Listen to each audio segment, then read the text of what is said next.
we on it there. We go ahead. What up, Skype, YouTube? It's your boy Big Cool coming to you from Colossal Boxing Talk, man. And you already know what it is. It's Talk That Shit Thursday. I got a special guest, one of my partners, my boy 2K the guy from Prodigy of Boxing Talk. Also the Movement podcast we do every Sunday night. 2K, go and tell the people from Colossal Boxing Talk a little bit about yourself.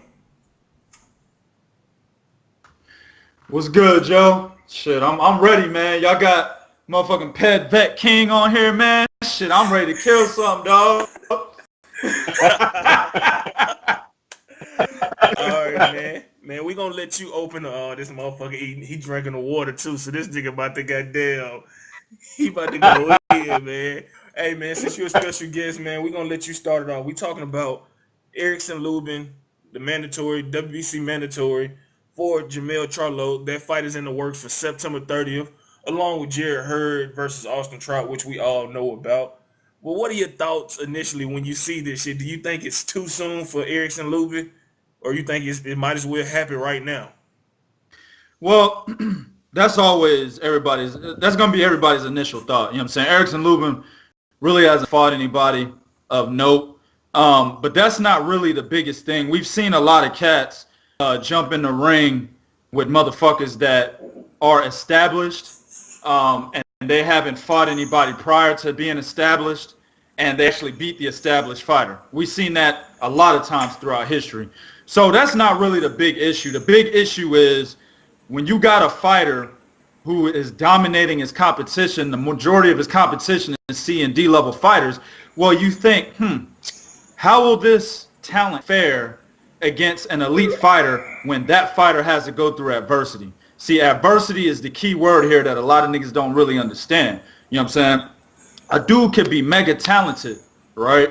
Mm-hmm. Mega talented, murking the shit out of C and D level fighters, but then when he gets in there with an elite level fighter and he starts to have to use his IQ to learn how to adjust when adversity has hit him and he can't do that, well, you got a problem. You see what I'm saying? So that is the question that's up in the air about Erickson Lubin. When we get to Jermell Charlo, shout out to my man Derek James. That's my dude. I've done interviews with him. We actually did an interview with him on the Movement Boxing Podcast. You know what I'm saying? Very knowledgeable dude. Obviously, he coached Errol Spence all the way to being the IBF champion. He's also coaching Rob Brandt, and now he has Jermell Charlo, who's also the BC champion, right? Mm-hmm. So, but my issue is this, and it could be Derek James. It could be just Jermell Charlo wanting to become more of a different fighter under Derek James. I don't know. But since he left Ronnie Shields, he's become more of a fighter who lacks the discipline on defense. And let me explain this. When he was with Ronnie Shields, he fought a guy by the name of Jiminez Martirosyan, right? Mm-hmm. Jiminez Martirosyan, I've always said, is an excellent fighter at 154. Always said this motherfucker give anybody at 154 problems, including Canelo, okay? He's the only guy that dropped Demetrius Andrade. You know what I'm saying? So he's a game fighter, a game opponent. Jermell Charlo looked good against him. He won the fight. I thought he lost. Could have been a draw, right? But he won, I believe it was a majority decision or a split decision. Very close fight, right? It was unanimous. It was just close. It was unanimous. Okay, a close unanimous decision. Appreciate it. So, but he actually won the fight, right? Now take that same fighter, right, Jiminez Martirosyan, and put him up against the Jermell Charlo we saw against John Jackson. Boy, he damn near loses almost every fucking round.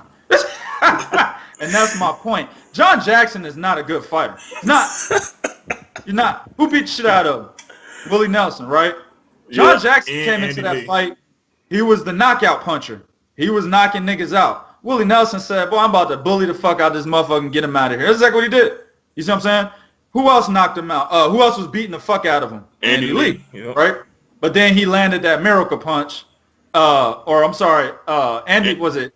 Hold on. Landed the miracle punch. Yeah, that's right. He was beating the shit out of Andy Lee.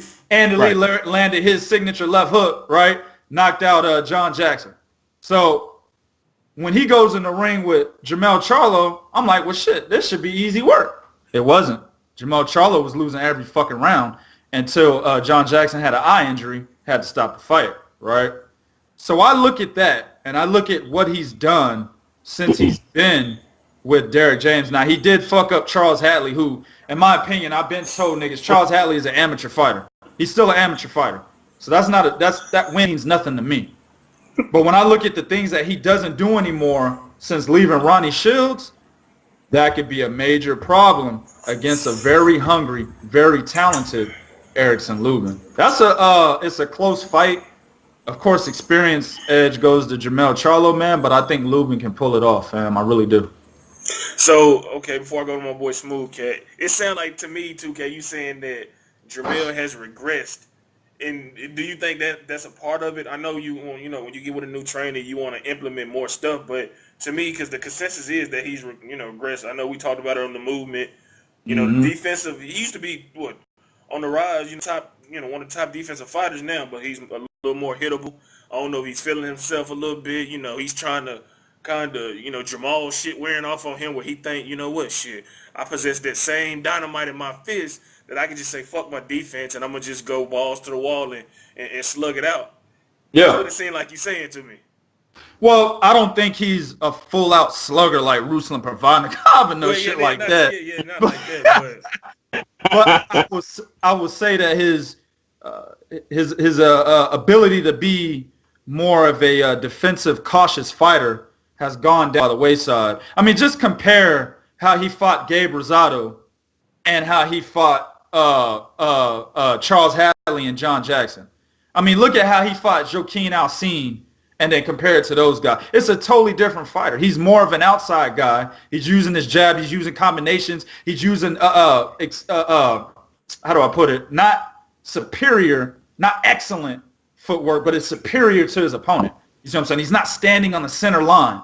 You know what I'm saying? He didn't do none of that shit against those guys. But against John Jackson, he was right there. He was right there. John Jackson don't even got a great jab. This nigga's out jabbing him. You see what I'm saying? Yeah. So little shit like that is going to be a problem against a guy with Erickson Lubin's talent. And, of course, we're speculating because, again, the adversity factor is not there, right? Yeah. So we're speculating. Right. We're saying, hey, Lubin will be able to transfer his talents to the upper echelon on that one. Just the asterisk there. If we had some type of material that we could work with, I would most definitely pick Erickson Lubin. But I'm really on the fence by Lubin just based on his change with Derrick James. So when I hear that, it seems like either Jermell was good, like you said, even though he has faced adversity, to a certain extent, more so than Lubin. When I hear you say that, it seems to me, just me, that maybe he's overrated and not as good as we thought he was. I don't think he's overrated. No, not at all. Jermell is a good fighter. I just think that he lost how do I say it? His mojo. Not really his mojo. He lost his eyes on the prize. You see what I'm saying? Like when he was with Ronnie Shields, he was an up and coming fighter. You see what I'm saying? He was trying to show the fuck that he is a superior fighter in the division. Now he's already there, so it's kind of like, well, motherfuckers can't fuck with me. I'm going to fight the way I want to fight. You see what I'm saying? Maybe it's something like that. Maybe it could be Derrick James that's changed him. I don't know. I think Derrick James is an excellent trainer. If you go to Derrick James if you want to learn how to fight on the inside. You see what I'm saying? If you want to learn how to go to the body very well, you go to Derrick James. And I think that's kind of what the difference is. Ronnie Shields is more of a guy that'll show you how to use your jab effectively from the outside. He has a lot of capabilities of showing you how to be a defensive fighter, how to defend against another person's jab, how to use ring generalship, how to pace a fight. That's Ronnie Shields. You see what I'm saying? So I'm not saying Shields is a better trainer than Derrick James per se. I'm just saying Ronnie Shields was a better trainer for Jermell Charlo based on what I've seen. You see what I'm saying? Got you. Smooth Cat, what's your thoughts on this fight as well as what 2K was saying about the regression it seems to be from Jermell since switching over from Ronnie Shields to Derrick James? Okay, you know what? I'll touch on the regression first. I actually was saying something about that for the especially with the John Jackson fight. Because I think I told y'all, I said that's not the Jamel Charlo that had me super excited. That's not him. That's not who I saw that night. Yep. Now, in the case with the Hatley fight, he seemed like he went back to the basics a little bit at times because he was on the outside shooting the jab, hitting them with the straight 1-2s and moving around. But it looked like that last round when he knocked Hatley out, Hatley was talking. And he was like, you know what, fuck this. I'm going to beat your ass now. And he dug deep. He was like, you know what, your ass now. You want to talk, now I'm going to shut you the fuck up. Sorry for the excessive cussing. But Hey, like man, you say, it's all good. but what was I going to say? Oh yeah, so he basically this fight here with Lubin. My thing with Lubin is he's explosive. He's fast. From basically for the guys he's fighting, he looks good. He looks real good. But it's like until you see him, kind of like they were saying, face some type of he has to face some type of adversity, some type of roadblock to show that he don't just fold in a big fight. Because, like you say, we've seen the guys who come up and they never had a roadblock, and they go through and like he was saying, and they beat the more experienced fighter. We've seen that, but we've also seen the guy who took the road of least resistance, and that is fighter beat that ass. Yes, sir. So in this case, like I say, I like Lubin a lot. Actually, I think when I was mentioning when I was doing my top prospect videos, I believe he was going to be on my 9 through 12, but I never got to it. But anyways, with Lubin, like I say, very talented. My only thing with him, I've seen him against a few guys, and I'm like, damn, Lubin, this guy shouldn't be able to touch you. He should not be touching you. And I've seen a few guys hit him, and they hit him a lot. He recovered, and he did what a young up and coming fighter should do. Recover and show grit and win the fight. But it's like, okay, like you say, when you start going up against the upper echelon guys, you make mistakes. In my Floyd Mayweather voice, you make any mistake, you have to pay. Yeah.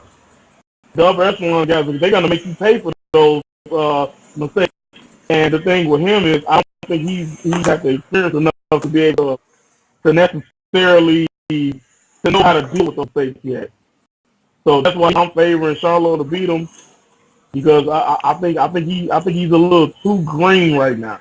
Yep. Now, if this fight was maybe 2 years down the line, you might get a whole different perspective from me. But as of now, I can't see him beating Charlo. But with the training thing, I do believe when Jamel left Ronnie, I felt that that's a big mistake. Like you said, that's not me taking anything away from Derek James, who, in my opinion, if Charlo wins this fight, I believe Derek James should be the trainer of the year. Good point. Easily, I feel he deserves it if he wins this fight. So, with that being said, he's a solid trainer, but I do believe that he took the element of Charlo that I felt was special. I feel he kind of took that away from him. But I think he's slowly but surely trying to incorporate it back, but also have Charlo to fight the way that he wants him to fight, a little bit more offensively aggressive. That's why now you see where he's standing on his feet and he actually putting the leverage into his punches now. That's the Derek James in him. But like you say, the last fight with Hatley, I saw some moments and I'm like, okay, that's the Charlo. That's the one that I was telling everybody was special. Yeah. That was him. He got to keep that going. And hey, I'm gonna bring up one more interesting point. Then I'm gonna let you go through. But okay, I was telling somebody. I said, okay, David Benavidez at 168. Solid fighter. He gets a lot of credit for being a good solid puncher and that type of stuff. I said, okay, now the Jamel Charlo and Dennis, not Dennis, I was going to name the fighter, but him and David Benavidez, they got the same fight on their resume. Dennis Douglas. And believe it or not, for Dennis Douglas in the fight at 168, it took Benavidez 10 hard rounds to get him out of there. And you know, El Charlo, the guy who they call a light puncher, knocked him out cold. Word up. In the 5th. So I think both the Charlos got power. I just think Jamel, the way how Ronnie had him boxing, he was telling them like, okay, you know, dude, he used to tell. I remember the one fight when he was fighting Harry Joe Yorkie. I'll never forget it. Yeah, I remember that.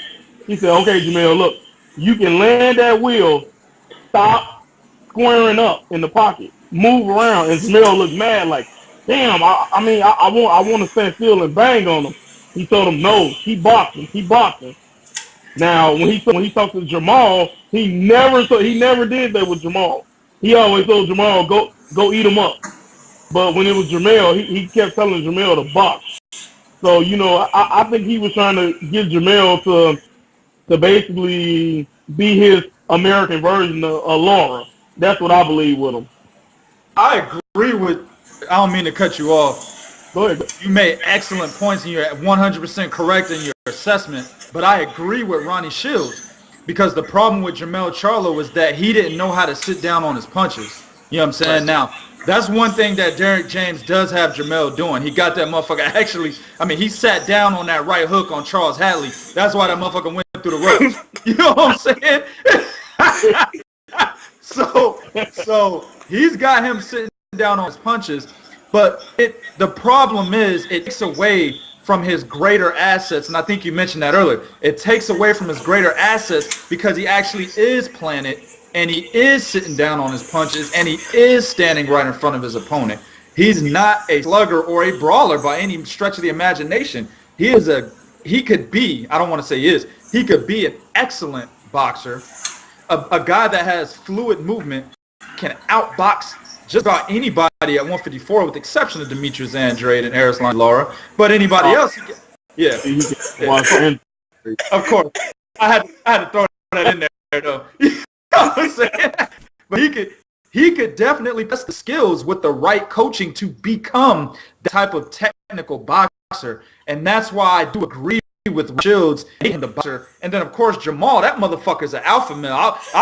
That's why I was the only nigga on the Movement podcast that said Jamal was gonna knock out J-Rock. I was the only one that said it, fam. Yep. I said he is the fucking alpha male. J-Rock tries to be the alpha male, but he ain't gonna out alpha male Jamal. Jamal gonna knock this boy out. You know what I'm saying? Yeah. And that's the type of fighter he is. So Ronnie taps into his potential, his assets. That's what he's great at. And I just think for these two guys, Ronnie's the better choice as a trainer, just in my opinion. Absolutely, I agree with that.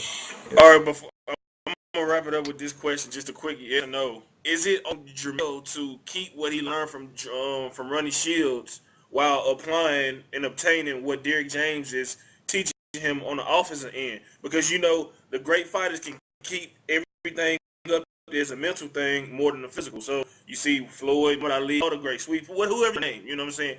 If they switch trainers, they still able to keep what they do at best is their core, which is what got them there, defense or offense or whatever it is, you know what I'm saying? So I think it's on all fighters to be responsible to, that's a discipline thing to me, you know what I'm saying? You got to stay focused and add to your game because you can't be successful for long if you subtracting, you know what I'm saying, key elements of you, who you are as a fighter or what you're doing in your day-to-day life to add some other shit. So do y'all think it's up to him to keep the defense of things that he was taught by Ronnie Shields while adding, offensive repertoire from Derrick?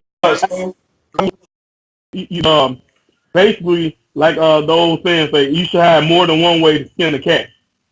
So you absolutely should have multiple ways where you can defeat somebody. Now the thing with it, like I say with Derrick James does have him squaring up and basically looking for the knockout. So when you see him, you like, okay, I like to I catch a lot of more people because Jamel used to catch a lot of shit from people because they didn't like that he boxed. So now I catch a lot of more people. They were a little more excited about him now. But what I don't want it to get to his head to where he feels every fight he needs to be trying to stand and trade with somebody. Well, look, dude, you got the physical attributes where you can hit without getting hit. Dude, hey, beat his ass. Don't let him beat your ass. Yeah. 2K. I agree. I agree with you as well. I think maybe there's a little bit of discipline, but you got to remember, I think the reason why Jamel moved is, and Smooth alluded to that when he said against Harry Joe Yorgi that, you know, Ronnie Shields was like, hey, I need you to box. He's like, no, motherfucker, I want to bang. So in Jamel's heart, he wants to be this type of fighter, right? So he made the move to a guy that can make him the type of fighter he wants to be. So I don't think it's discipline, only because it's what he wants for himself, right? So we can't say, hey, nigga, you undisciplined. No, if he want to be a slugging motherfucker, even though he's a great boxer, hey, it is what it is. You know what I'm saying? That's what he want to do. Now, from a perspective of an enthusiast with the ability to analyze styles the way I do, I can tell him and say, hey, that's not the best choice for you. But at the same time, you're going to be like, nigga, shut the fuck up, nigga, I'm going to do what I need to do. Hey, in the words of my boy J. Cole, everything that glitters isn't gold. So, you know, keep that in mind going forward, Jamel, man, because we don't, like I said, we hate to see that talent go to waste because you wanted to be somebody you're not. On to the next topic, man. Luis Ortiz manager, let me get the name right before I fuck it up. Y'all know I'm the king of fucking up these names. Jay Jiminez, the manager of Luis Ortiz, has some choice words for Mr. Anthony Joshua. I'm looking in the article on Boxing Scene. I don't see where he called him a pussy, but I know he said he's scared to fight him. He did. Okay. He called him a pussy. Okay. And that shit is funny coming from a manager who doesn't have to see Anthony Joshua. You know what I'm saying? Right. But everybody, excited about this potential fight with Wilder and Ortiz, and his manager saying he's a pussy. Wilder's not afraid to fight. So what's y'all's, man? Because we didn't went back and forth with this. We was talking about on the movement, I think, a few weeks ago about managers talking shit about fighters knowing that the fighter got to back it up and not the manager, man. Y'all think the manager out of line, using those words for Anthony Joshua? Go ahead, Smooth Cat. I believe he should shut the fuck up if he not gonna get in that man face and say it to him. If you ain't gonna say it to him, just shut the fuck up. Plain and simple.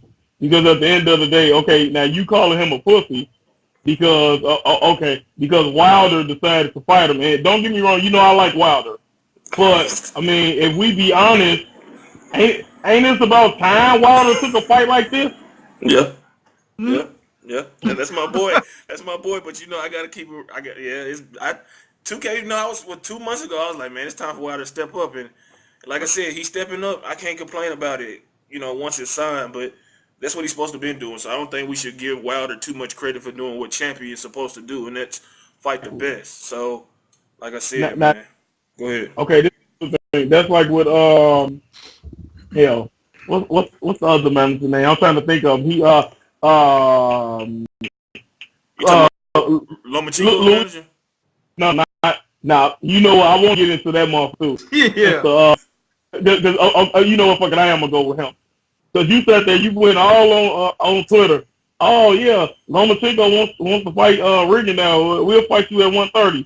Rigon was like, fuck it, let's go. And then you like, oh well, we can't make fights across the internet. Wait a minute. Dude, don't run your fucking mouth if you know damn well you got to go back to you got to go ask mama and daddy for permission. Yep, that's true. That's like okay, that's like you go outside and you tell your boy, hey man, look, you hey, I'm gonna let you borrow my PS4, but I ain't got to ask my mama and my daddy. So you pass your PS4 out, your mom and daddy don't see your PS4. They like, what the fuck the game at? Oh, I gave it to him. Did you ask? No. You get your ass beat that way. So that's for the man. Just shut the fuck up. Real shit. Just shut up. Do your job. Get the fight signed. Let your fighter talk for himself. Hell, the same thing with the trainers. That's like I don't know if it's me. If Freddie Roach wasn't in his predicament where he got Parkinson. Hey, I know a few fighters who was ready to smack the shit out of Freddie. Oh yeah. I remember he used to get rambunctious and be yelling and like, you lost your fucking mind, man. You better go sit your old ass down somewhere. Yeah, you still too, Mr. I can say fuck is my man. Yeah, but when the ghost father was in your face, you was quiet. Who you You talking didn't say about? nothing when somebody with your age was in your face. You talking about? Who you But talking about? Andrew Garcia. Oh, okay. Oh, Yeah. yeah, I remember that shit. Them clown Yep. ass motherfuckers, man. That shit was funny. Yep. He used to talk crazy as hell to the fighters. Hey, soon as Ruben Guerrero was like, well, let's fight. Hey, this motherfucker, instead of letting security grab him, he went and stood behind security. I'm like, nah, hey, any street credibility you had is gone. Stop it, man. You not a thug, Angel. Well, real street niggas know that Angel Garcia ain't nothing but an old crackhead, nigga. You know what I'm saying? Real street niggas know that they done served Angel Garcia a couple of them rocks and shit back in the 80s, man. Everybody know what's up. You know what I'm saying? So, it is what it is, motherfucker. All right, but 2K, let me pose this question to you, man, because a lot of people are accusing Joshua of ducking Ortiz, and I mean, okay, I'm one of them. okay, and like I said, I don't want to jump in and say he is because this is a tricky situation. I know that he has been, Ortiz has been a WBA mandatory for the longest, and for him to get jumped over, I understand for Vladimir because that's just a fight you don't turn down. You know what I'm saying? It brings a lot of respectability, big money. I know. Hey, hey, I see you. Hey, you gonna be a meme. You about to be a new meme, man. But no, you know what I'm saying? He going to route the face. What's the guy name? Was it Herbert or Kurt Pulev, the guy that got knocked out by Vladimir? Pulev, yeah. Yeah. So, what do you think about that? Do you believe that Joshua was actually ducking him, or is it Eddie Hearn avoiding him? Because I always say this: fighters, the trainers, the promoters, the managers, they know what limitations their fighters have and what styles are bad for them. So they try to prolong, what they may see as a certain defeat or a tough outing as long as possible to build their fighter up and to maybe hope for the downfall of whoever that boogeyman may be, or to make it more anticipated. So what are your thoughts? Well, first of all, as far as I'm concerned, that nigga Anthony Joshua should stay in a permanent duck position. You know what I'm saying? This nigga should walk around crouched, as far as I'm concerned, because he literally ducked the shit out of Ortiz. Now, let me tell you something, dog. Let me tell you something. The WBA clearly told this motherfucker before the Klitschko fight, because Ortiz stepped aside. They said, yo, the winner of the Joshua Klitschko fight must fight fucking Luis Ortiz. It was plain as day, clear as day, in motherfucking writing. Okay? Josh was like, yeah, sure, man. Yeah, sure. Yeah, I'll fight. He fucking virtually lost to Vladimir Klitschko, okay? The motherfucking fight, let me tell you something, dog. If that fight was in Germany and that same knockdown that happened to Joshua in the 6th round happened in Germany, fight's over, dog. Y'all know that, right? Y'all know that, right? Probably, because he was hurt. Exactly. Furthermore, Klitschko, I think, was ahead on the cards. Yeah. At the time of the stoppage. He went down twice in the 11th round, I believe it was. And he was ahead on the cards. A lot of people had Klitschko winning that fight anyway. Let's just put it that way. All right? Yeah, and I was one of them as well. So Klitschko, if that fight was in Germany, we're talking about a possible fucking loss for Anthony Joshua because in my opinion, the fight was stopped prematurely any fucking way, right? So, you got Anthony Joshua getting his ass beat by Vladimir Klitschko virtually, turns it around, knocks him out. Eddie Hearn is seeing that, and maybe you're right. Possibly he's like, hold up, shit, nigga, hold up. Wait, and it's Nate Dogg voice. You know what I'm saying? You just got your ass whooped by a 40-year-old fighter. Let's bring Luis Ortiz, let's move him back a little bit. Let's not worry about that guy. Let's give you a whack motherfucker like Kubrat pull-off. You know what I'm saying? You can pull off the same check left hook that Vladimir Klitschko pulled off to knock his bitch ass out. You could do that too. You know what I'm saying? But and to further your point, Oscar De La Hoya has been doing that with Canelo for years. You know what I'm saying? That's why he didn't want him to fight Erislandy Lara. But here's the kicker. Yes, managers, promoters, they run the show, right? But the fighter has the final say-so. And then that scenario with Erislandy Lara and Canelo, Oscar De La Hoya was like, no, you're not fighting him. Canelo was like, yeah, motherfucker, I want to fight him. My countrymen are calling me a pussy. I need to show them that I'm not a pussy, so I'm going to fight Erislandy Lara, make the fight happen. What happened? The fight was made. Yep. Okay? The same shit could happen for Anthony Joshua if he actually wanted to face Luis Ortiz like he is supposed to. He could tell Eddie Hearn, nah, fuck that. The WBA said that's my mandatory. I want to fight my mandatory. Now, I do kind of understand why he is ducking. I said trying, fuck that. Why he is ducking Luis Ortiz. And it's because he wants the money fight with a half-retired fighter that he already beat. Vladimir Klitschko's halfway out the door. This motherfucker said himself, hey, dog, I don't know if I want the rematch. I'm 50-50. Half retirement, half ready to fight again. You see what I'm saying? So with that type of mentality, and you can make the same kind of money in a rematch, probably more, right, than you did in the first fight, hell yeah, you want to go for that fight. But at the same time, fam, you got to be ready to suffer the consequences of trying to duck a mandatory who is extremely overdue for a title shot, right? Extremely overdue. Motherfucker's been riding with Luis Ortiz since he knocked out Bryant Jennings. That was, what, 3 years ago, 2 years ago? He should have. A lot of niggas was on him. My bad for cutting you off when he knocked out Latif Coyote.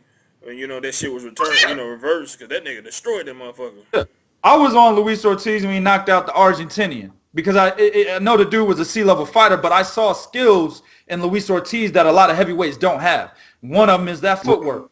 You know what I'm saying? So at that point, I was like, nobody's fucking with this cat right here. This Cuban cat right here, nobody fucking with him, dog.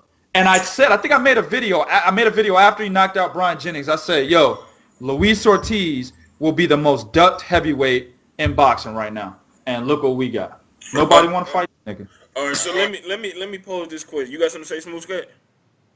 No. Go ahead. Let me pose this question then, because we're gonna kick it back to Wilder, who our boy, shout out Chris Henderson. He reported that he confirmed with Lou DiBella and the manager Luis Ortiz that the fight is actually pretty much gonna happen. Ortiz manager says 95% chance of happening for November 4th. So what does that say about Wilder? Because go ahead. What'd you say? I said, thank God and fuck off Severn. Exactly. But what does that say about Wilder? Because, that's my boy. I'm gonna rock with him till the wheels fall off. But we know his flaws. We know he's not the most technically and fundamentally sound fighter. We know he has big power, a good jab when he uses it. He has the height, the reach, the athleticism. But if you would look at, maybe I'm wrong, 2K, because I know you look at fights from a different point of view. But if you would look at Joshua and Wilder, you're like, well, who would have a better chance of beating them? You would lean toward, the guy that's more polished than Joshua. Yeah. But a lot of people I see disagree. That's what I said. I knew you were gonna disagree because your whole point of view. You know what I'm saying? You really break this shit down to the smallest of crumbs. So a lot of people are saying, well, Wilder, he shouldn't get credit for doing this. But when you look at it with Joshua, U.S. versus U.K., they're going to give him all the credit. So what does that say about Joshua Cat that, a guy that we see is inferior to both Ortiz and Joshua is willing to fight the boogeyman, instead of Joshua, a guy that a lot of people are proclaiming is the pretty much the next best thing in the heavyweight division? Honestly, what it says is that first off, I think Eddie Hearn them. I think the whole element of the Joshua being afraid of Ortiz thing. I think they trying to play this card so when they actually do fight each other, you can hold he was scared. So then if he wins, he conquered his fear. He beat the most feared heavyweight in this and that. So for Wilder to step in between and be like, you know what, fuck what y'all talking about, fuck this promotion, I want to fight him. For him to do that takes a lot of balls, and I give him credit for that because at the end of the day, Wilder could have went and he could have did a rematch with Severn, which would have been god awful, but he could have did that rematch and been like, okay, that's my mandatory, I'm gonna fight him again. and he could have easily beat Severn again. And then after that, he could have went and fought. He could have fought Lenny Kravitz or some shit. He could have fought after that if he wanted to. So for him to step up and be like he want Luis Ortiz, hey, I commend him for it because, like I said, I mean, Luis Ortiz is dangerous as hell. And honestly, like the more I look at this fight and that it's closer to being made, hey, I think on that night we're gonna hear and the new.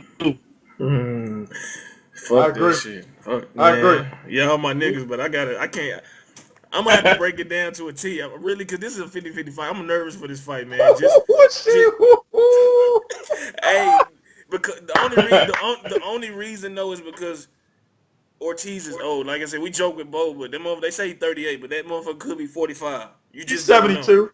Yeah, he's 72. You know what I'm saying? I mean, that's that Cuban shit.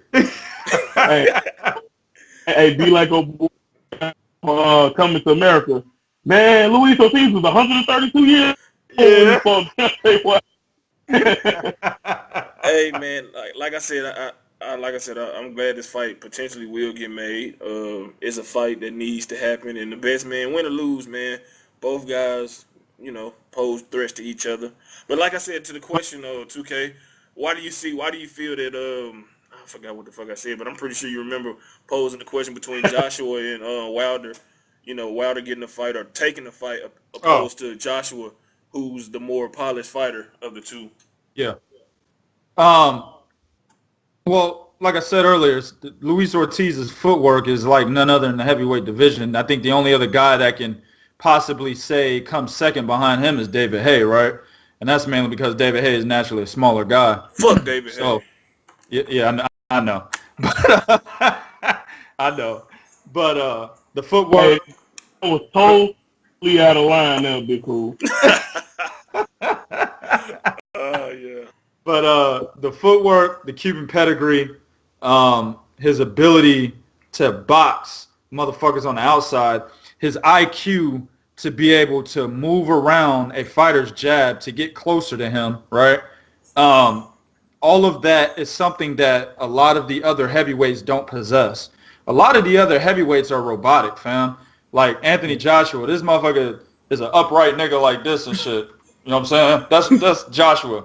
Nigga upright, stone-footed, bounces back and forth, makes you look like he has good movement, but if you look at his movement, it's literally only back and forth.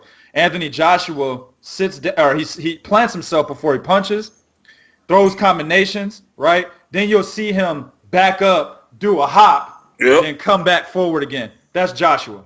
Luis Ortiz be dancing circles around that motherfucker, man. You know what I'm saying? The biggest thing here, another anomaly that we don't know about, right? And I'll say Bryant Jennings was able to touch Luis Ortiz, but Jennings ain't got no power. So the anomaly is this. Can Luis Ortiz take shots from bigger punchers like Deontay Wilder and Anthony Joshua, right? That's the only anomaly here. If he can do that, bro, it's almost an easy fight when we're talking about Anthony Joshua. Because Anthony Joshua gasses after round 6. You know what I'm saying? Luis Ortiz has shown that he don't get too fucking tired. And he's able to pace himself, and that's that IQ. You know what I'm saying? As far as Deontay Wilder, this is the problem. Power is the great equalizer, right? But I always tell niggas, I got a son, niggas, I got to put my arm around him and shit like, come here, bro.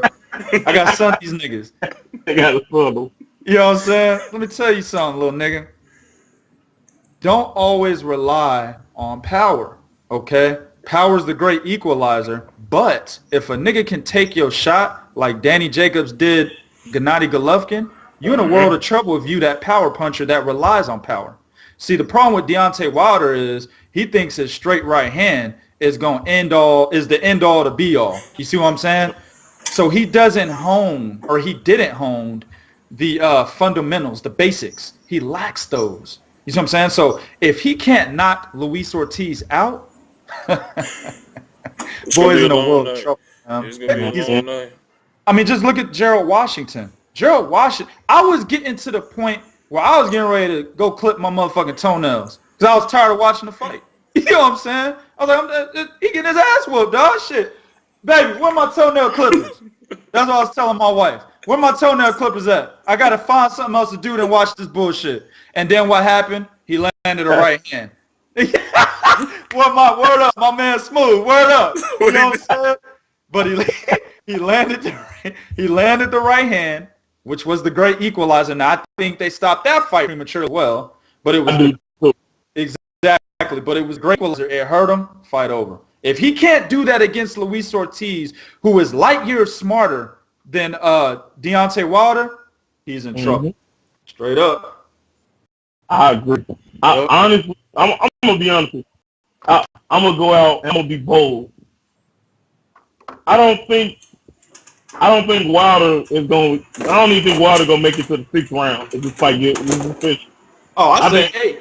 Ortiz gonna knock him out in about 4. I said 8. I told my boy earlier today, I said, man, he might get him out of there in 8. You know what I'm saying? But that's a possibility, man. And my boy was like, he's a big Wilder fan. And I said, he understood that there's this thing called old man power. He's actually one that brought it up first. And I elaborated on it. Like, old man power is no motherfucking joke. You know what I'm saying? And that's what happened with Bryant Jennings. Klitschko couldn't even knock out Bryant Jennings, right? And he hit Bryant Jennings with some heat for 12 rounds. You see what I'm saying? But when Luis Ortiz landed that one motherfucking shot flush, my man made the comparison to Clarence Williams III off that movie Tales from the Hood. Remember when them niggas hit that? He hit him with the gun. Niggas said, "Whoa, shit!" Yeah. That's exactly what Bryant Jennings did, fam. Hey, he got it on point too, cause this shit was funny as hell, bro. Man, look, man, I ain't gonna lie, man. I do favor Ortiz because like I said, I wish this fight is coming on better circumstances in terms of him actually fighting somebody to actually show, because he did a good job against Stavern, but Stavern is a C level, maybe B minus. Then, you know, I favor Ortiz. I honestly do. Yeah. But I hope that this motherfucker Wilder, if he don't beat nobody else, at least get this credible win on his resume. You know what I'm saying? And then we can go from there. But it's gonna be a tough fight, man. It's gonna be a tough fight. You know what? I said this on my show, but I want to get it on. I want to get it on wax on your show. Let all the viewers understand. I criticized the shit out of Deontay Wilder for the people that he's fought. You know what I'm saying? After beating Bermane Stavern, I mean, it was literally 5 title defenses with cats. 4 of them were with motherfuckers he shouldn't have fought. You know what I'm saying? Gerald Washington, I don't think he should have fought him either, right? Nope. But the fact that he went out to go and get Joseph Parker ducked him. He tried to get Anthony Joshua. Anthony Joshua didn't want no smoke. Now he's out there trying to get Luis Ortiz. I gotta give, and Big Cool, I've criticized Wilder plenty of times on the Movement Boxing podcast. I am riding with Wilder, dog. I just think he loses. I gotta give him props for trying to get these tough ass fights. Word up. I think he was listening to us, man. I think he was listening to us because you was adamant about I think you was sweating over there. We ain't had video, but the way you was going in, you was like, why the fuck he won't just try to get somebody else? Bro, he listened. I mean, and honestly, I think this answers questions. We're gonna wrap it up. I think it answers questions that I don't think fighters are necessarily scared of other fighters. I don't know. It might be just scared to look bad or whatever it may be. But a lot of people were claiming, Wilder, scared of Joshua, Klitschko, Fury, Ortiz. But you got to understand, after you name like 5 or 6, 7 guys, it's not really nobody you're going to be like, okay, that's going to do something to enhance his legacy or his resume. So, I mean, all the walls are coming in. You know what I'm saying? Joshua got to do it. Fury had to do it. Wilder has to do it. Parker, his time is coming. All the walls are coming in on where you either going to fight your way out or you're going to let these sharks eat your ass up. So, November 4th, hopefully, we get a good fight either way. Whoever wins, we get a clear winner. No controversial shit. No fluky ass, decisions or knockouts or anything like that, man. So, like I said, I'm still team Wilder, but Ortiz is definitely the favorite in my opinion, just off that skill and that southpaw stance, and Wilder not facing nobody on that level just yet. But now, on to my boy 2K's favorite welterweight in the world. No, it ain't you, Errol Spence. It's Jeff Horn, man. God, this man said he wants to face Mayweather and unify the division. First of all, Mayweather doesn't go anywhere. He doesn't set you on the path to unify the division because he's no longer a champion, and he's not currently a welterweight. He's fighting at junior middleweight against the guy, we know as Conor McGregor. That guy. Go ahead, man. Go ahead and let Jeff Horn know what you think about his comments and his aspirations, and let him know he has zero chance of unifying the division. I said before this video I was gonna go in on him, but I'm not. I changed my mind. Because I had a little time to think about it. You know what I'm saying? I think Jeff Horn is right. Fuck it. Why should he fight Terrence Crawford? Why should he fight Danny Garcia, Keith Thurman, Kell Brook, Adrian Broner, Lamont Peterson? Because he gets knocked the fuck out by all them niggas. You know what I'm saying?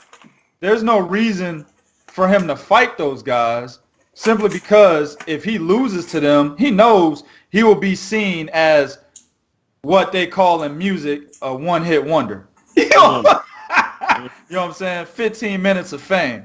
You know what I'm saying? So it would be a good idea for him to actually call out the best fighter of this era. He beat arguably, he's not my second favorite fighter of this era, but, a lot of boxing fans have Manny Pacquiao as the second most dominant fighter of this era, right?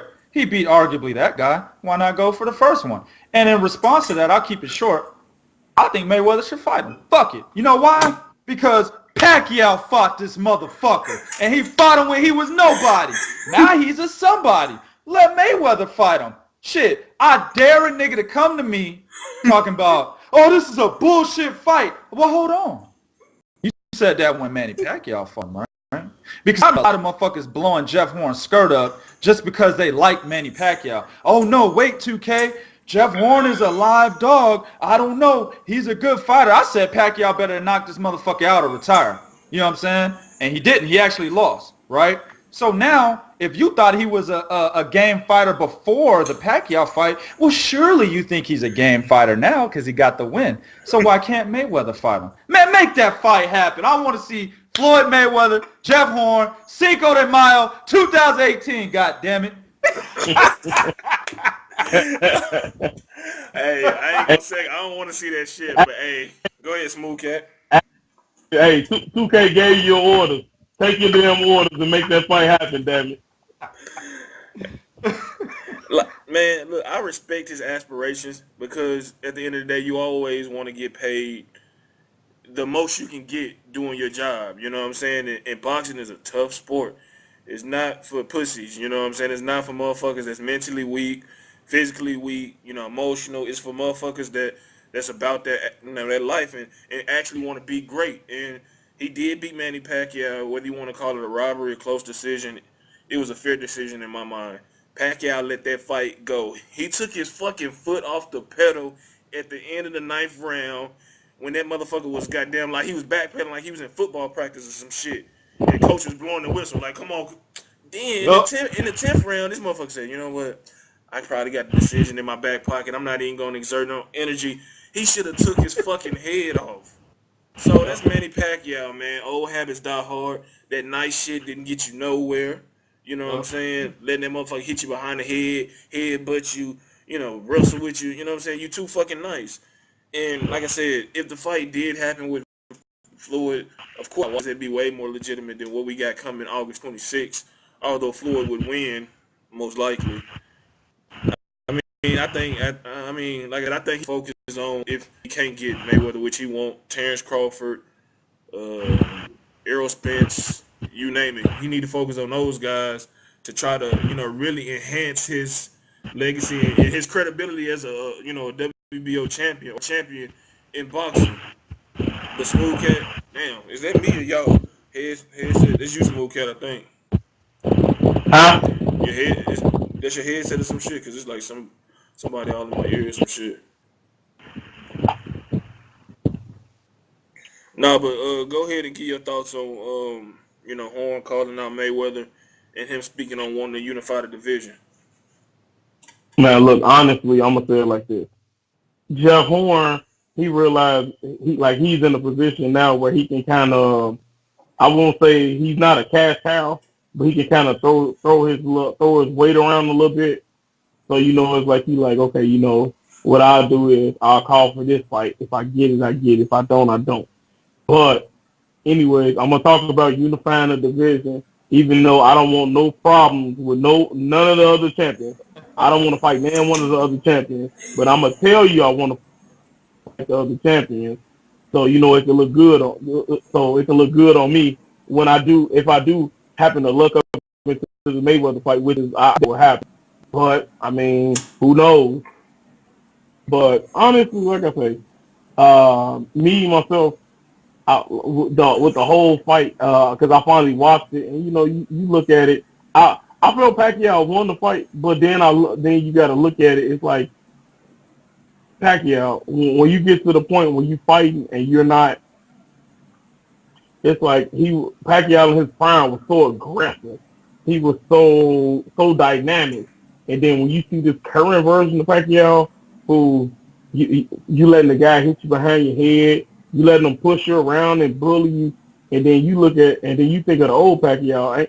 There is nowhere in hell Jeff Horn lasts 4 rounds with the Pacquiao from 2009. There's nowhere in hell. Huh? I said, oh no, he probably wouldn't have lasted 1 round. Honestly, Pacquiao would have blitzed his ass. Yeah.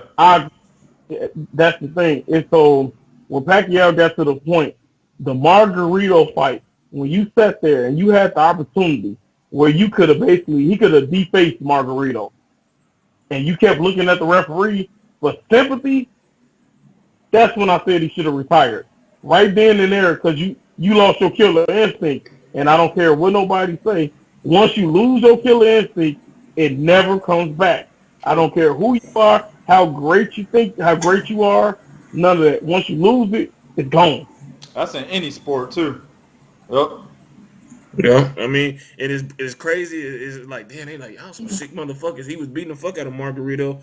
Y'all want to keep beating the hell out of? I mean, look, shit, you can't let motherfuckers off the hook because any fuck up or lucky punch or whatever it is, you know what I'm saying, land up, that's you got to answer for that. Like, why'd you keep looking at the referee, or why'd you take your foot off the brake, Oscar De La Hoya?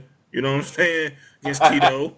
You know what I'm saying? You got a loss that you still probably should have won, but you create that illusion that the fight is closer than what it is, or that you just like, you know what, I'm a nice guy. You know what I'm saying? And I don't know, man. Pacquiao, I don't know why we got talking about because Jeff Horn, but that motherfucker done. I'm hearing it maybe a rematch in November. I don't want to see that shit. You know what I'm saying? I heard. I mean, Pacquiao just another nigga now. You know what I'm saying? Just another nigga. You know what I'm saying? Just some regular civilian. Hey, shit. He just another nigga that probably got 1 or 2 favors left. After that, he's like, what's up, nigga? What? I mean, you got to get to the back of the line and earn your way back. So, yeah. Anyway, on to my motherfucking Talk That Shit Thursday segment right here. This motherfucker, I can't stand this motherfucker. You know why I can't stand this motherfucker? Because my boy we just got through talking about had a chance to kind of silence some haters back in May of 2016, was going over to Moscow, Russia to defend his title, only to get a call saying this motherfucker, Alexander Povetkin, tested positive for meldonium, a drug, a PED that enhances the stamina and your ability to recover quicker. The same shit that Maria Sharapova, fine ass, got popped with. You know what I'm saying? And now, this fucker is back in the top 10 rankings of the WBO. I understand that he didn't fuck over the WBO. He fucked over the WBC. But the IBF, they followed suit. They kicked his ass out of the rankings. But now this motherfucker, fight Andrei Redenko. Understand after a long layoff, he's not going to fight a Joseph Parker or whoever it may be. But to put this motherfucker back in the rankings after this victory over motherfucker, he not even a fringe contender. That motherfucker probably ranked number 60 or however deep the rankings go. And this motherfucker is number 8. I already know what the WBO and Povetkin's people are angling for. You know what I'm saying? They're angling to get him the winner, Joseph Parker, Huey Fury. Sometime down the line, I expect him to maybe step it up against somebody. You know, and after that, he probably gonna be right back in the title position. You know what I'm saying? Something that he hasn't earned, kind of like old boy Berman Stavern, and it's gonna keep fucking up the heavyweight division or just boxing in general. I don't know what the fuck this motherfucker got on all these organizations, but this shit is bullshit, man. I know what he got. What's He that? got He got if Andre Ryabinski.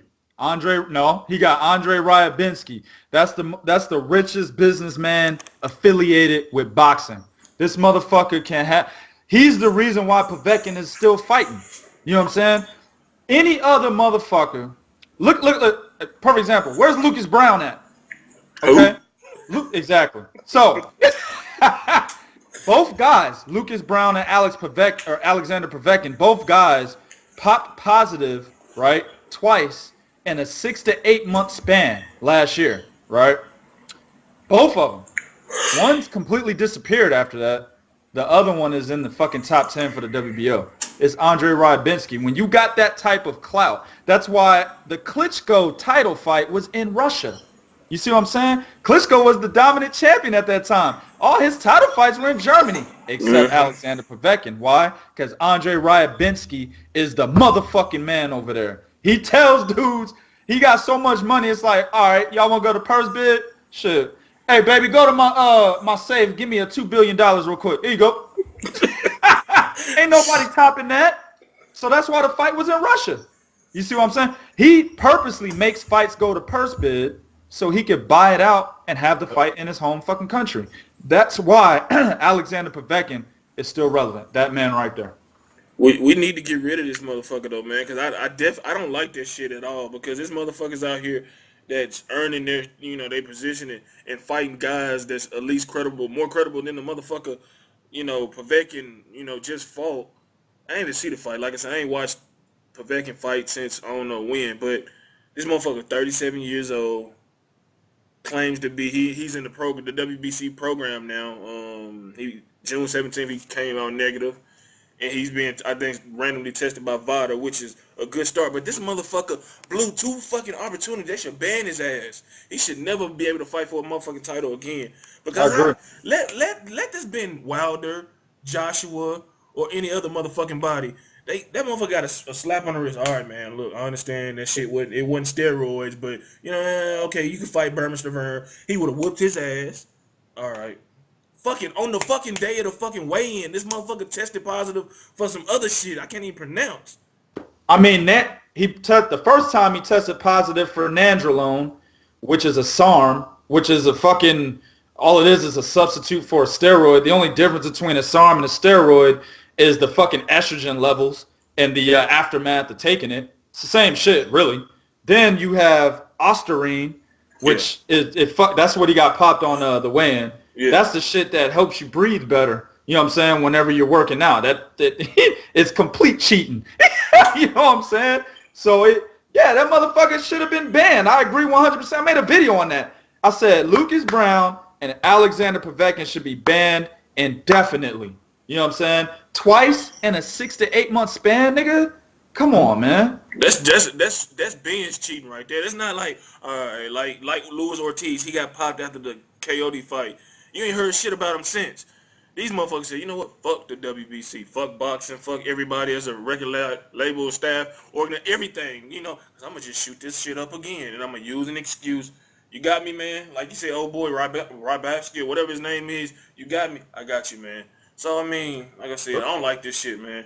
Because I know if this shit happened to other fighters, whether they heavyweight or lower weights, motherfuckers will be getting crucified. You couldn't even say their name without getting called whatever it is, you know what I'm saying? So, like I said, I hope he faces one of the talks and they knock his block off. You know what I'm saying? That's what I was gonna say.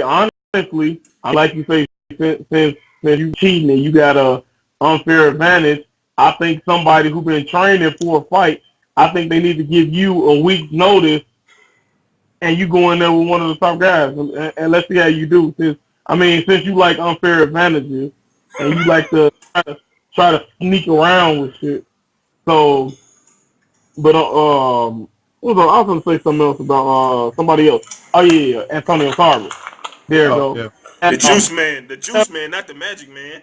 Hey, every time I hear Antonio Tarver name, all over, it's always something negative. It got to be negative. Everything with him because he tested positive. Okay, he tested positive. He did what he did, but he didn't shy away from it. Hell, he stood up. Yeah, okay, I fucked up. But okay, now Povetkin, he's just like, oh well, Wilder's a bitch. He don't want to fight me. He's scared of me, and this and that, and all that other robotic ass shit he talking. No disrespect to all wrestlers, but he sounds like a fucking robot at times. So, but anyway, this is the thing. If you're gonna criticize Antonio Tarver, who I think went on to retire now, you're gonna still try to criticize him for what he did, and you trying to let Povetkin off the hook. Hey, I question your morals because I'm saying to myself, either you got some type of deep invested problem with Antonio Tarver because of maybe he beat your favorite fighter. Hey man, we don't know what happened. That fight didn't fucking happen. Watch it. I end this call right fucking now. Hey, you know what? Hey, I can't tell you no less than cool. Hey, I swear I called that fight. And I said, watch Antonio Tarver go knock Roy the fuck out. Damn.